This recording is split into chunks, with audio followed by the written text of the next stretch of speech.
customer Cik Man. Cuba berubat dengan Cik Man. Mula saya scan dulu. Saya ada masalah dengan suami saya. Berkawan dengan ramai sangat perempuan dekat luar sana.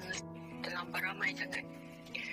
Sampai dia selalu baran, menengking-nengking, selalu memarah saya, selalu membenci. Punya dia bawa perempuan lain sebelum ni. Lepas sejak ubat dengan Cik Mat, dia banyak cakap sayang. Semuanya nampak ada perubahan lah.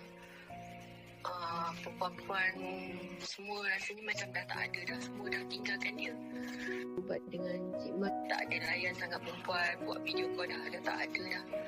Saya dapat bagi tahu ni, puas hati lah berubat dengan Cik Man ni.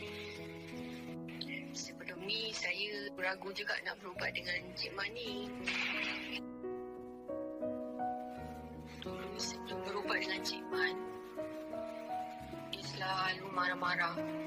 Lepas tu banyaklah nengking-nengking, banyak baran, tak nak dengar cakap apa. Lepas berubat dengan Cik Man tu, dia dengar kata, dengar cakap semua.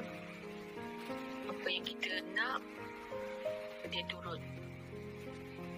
Dia sayang, tak benci. Baru menjadi.